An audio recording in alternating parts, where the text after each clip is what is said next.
Olin, good morning. How are you doing? Good morning, guys. How's it going?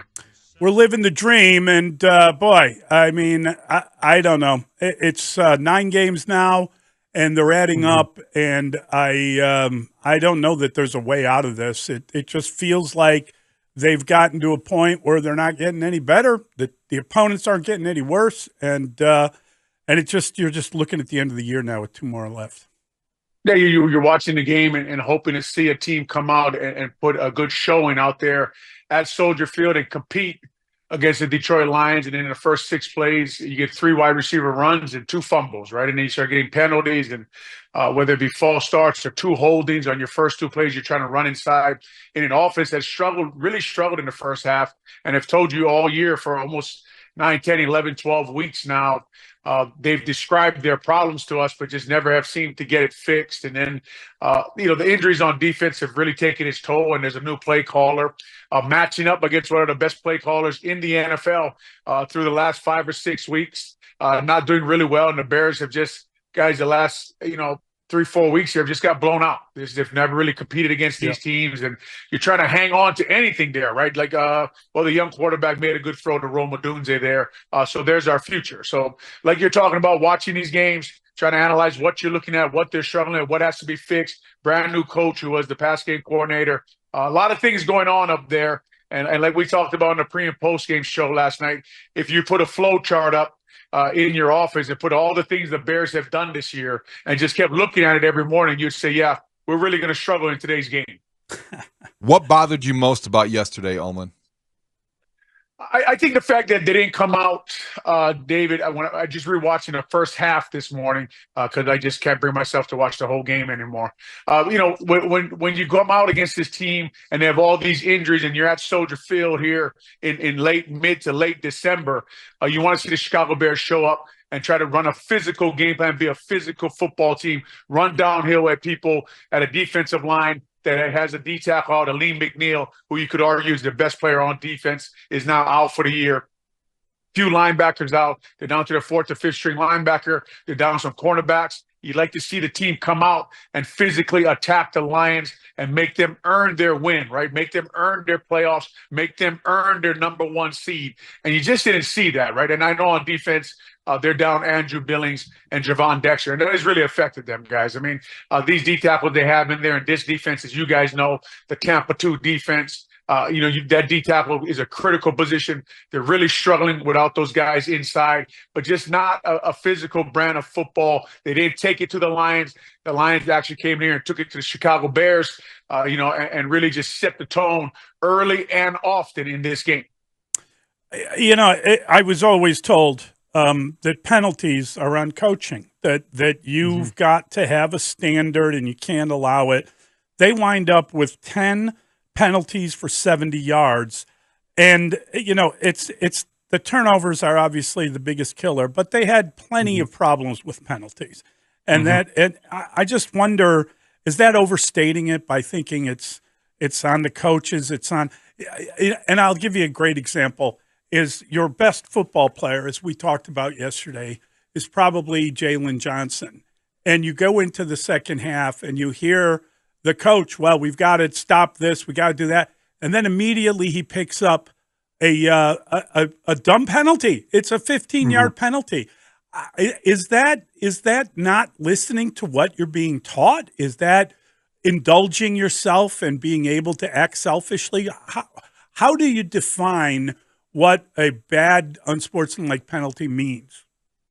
Jalen Johnson, man, really good football player. And I've been in this situation before where you're on an edge here because you're trying to bring energy to your football team. You're trying to compete. You're trying to be physical. You're trying to get in people's faces, show your guys how they want to play football. And to be honest, man, I mean, that personal foul, I thought the referee was a little sensitive there, right? Okay. I think Jalen just slapped the ball.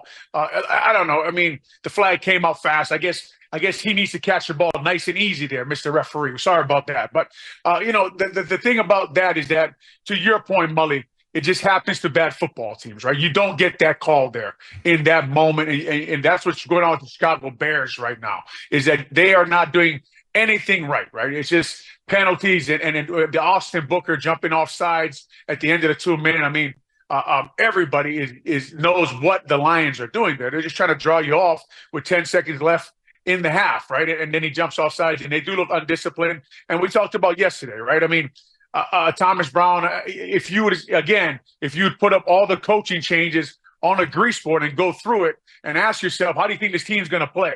You think they'll play discipline? I would say not very well, right? They're not going to play very well. And there's a saying in the NFL, you're either coaching it or you're allowing it. And that's been going on since Tyreek Stevenson there on the Hail Mary in Washington. And we talked about, man, when something like that happens, that's been going on for a long time, right? So a lot of these things you're seeing, a lot of this lack of discipline, lack of details, eventually at the end of the year, somebody there at Hallisall needs to write a book about what they were doing all year to get to the point they are now, where they're on a 9-game losing streak, making all these mental errors. As far as Jalen Johnson goes, when you turn the film on, playing good, hard, tough football, covering his guys, competing all the time. I have a hard time, guys. Like, if I was Jalen Johnson's teammate, me and him would have a lot of conversations on the things he says on the radio and the things he says about coaches. But as far as the way he plays, the way he competes, the way he gets after guys, I wouldn't have a lot of conversations with him.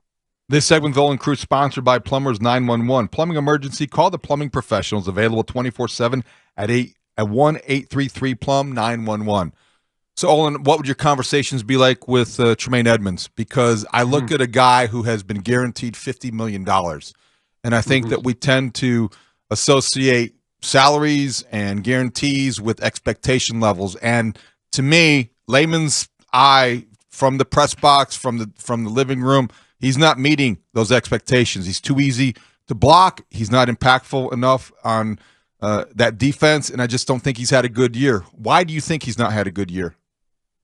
I think there's a lot of things, and to your point, Dave, right? I mean, when you watch, I've been watching Hard Knocks, the AFC North, and you watch Roquan Smith, right? There's a whole other side to that story, right? Yeah. There's a whole other side to the Tremaine Edmonds stories that we let Roquan Smith go to Baltimore and the way he plays football and gets after people. But Tremaine Edmonds, to your point, it looks like he's struggling getting off blocks. He's struggling making impact plays. Obviously, Andrew Billings being out. We just talked about the D tackles being out is not helping him, but also not physically enough at the point of attack for me. Not making plays in the secondary, just not having a good year. And I don't think Tremaine Edmonds would argue with us, right? I don't think he would sit in front of his film all year, anybody who knows linebacker play, and say, man, I've been playing good. I don't know.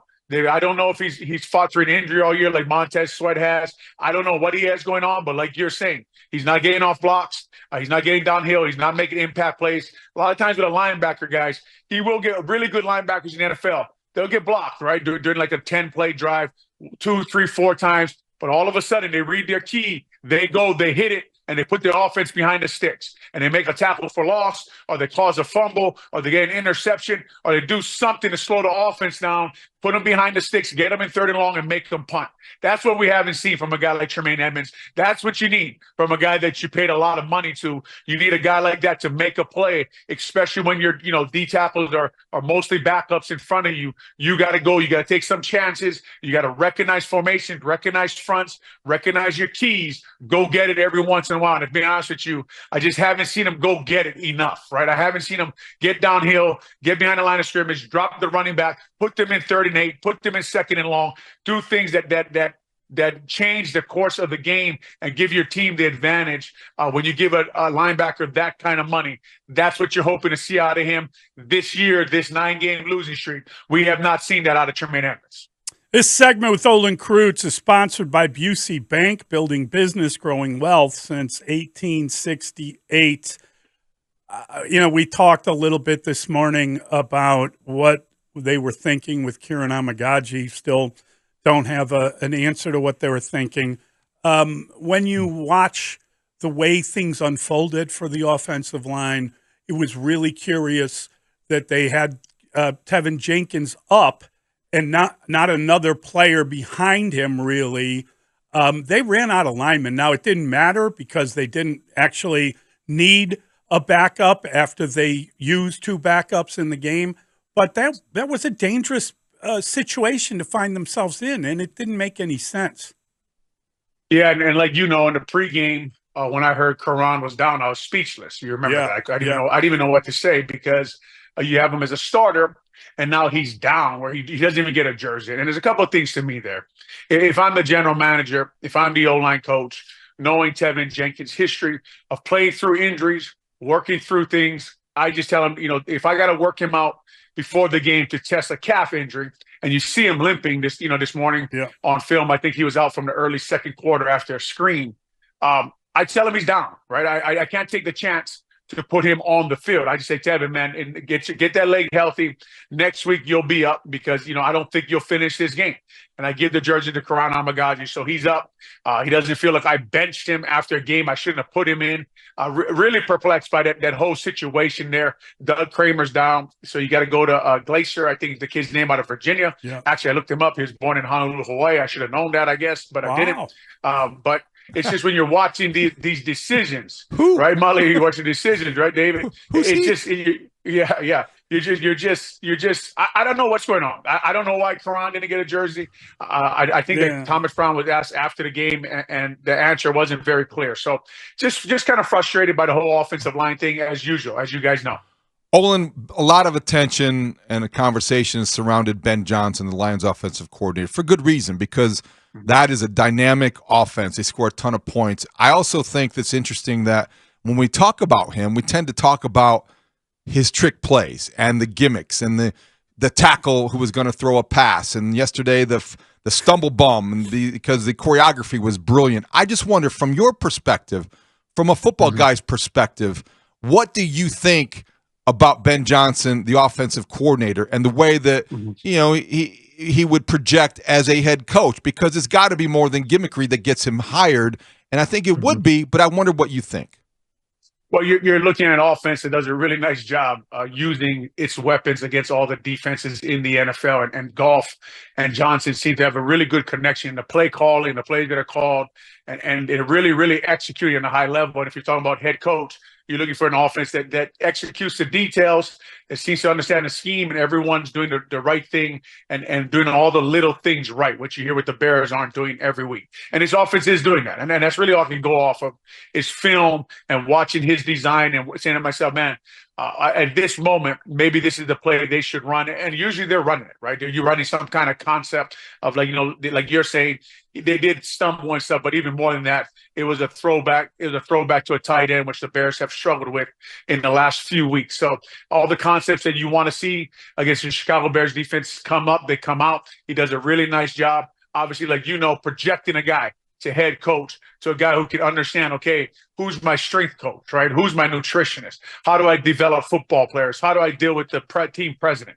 How do I deal with my defensive coordinator? Who's my defense coordinator? Who's my offense coordinator? Who's my O-line coach? A guy who can lead, develop other coaches like Dan Campbell does there in Detroit. Those are things that are hard to figure out just watching him call plays. But as far as calling football plays, as far as designing an offense to go into the game, a scheme to go into the game to attack a defense, I think it goes without saying. He's one of the best in the league, if not the best right now in calling plays with the weapons he has there. We all know the advantages he has with that offensive line, with Amon-Ra St. Brown. You see Montgomery goes out, Gibbs is pretty good, right? You see Williamson run past Tyreek Stevenson and Jonathan Owens, just run straight down the field and run by him, right? So he has a lot of things to work with there, but he does do a nice job, like Mully knows, being the team president, being the general manager, projecting a guy to head coach, projecting that a guy can turn a struggling franchise around that's been struggling for years, that doesn't seem to have a foundation.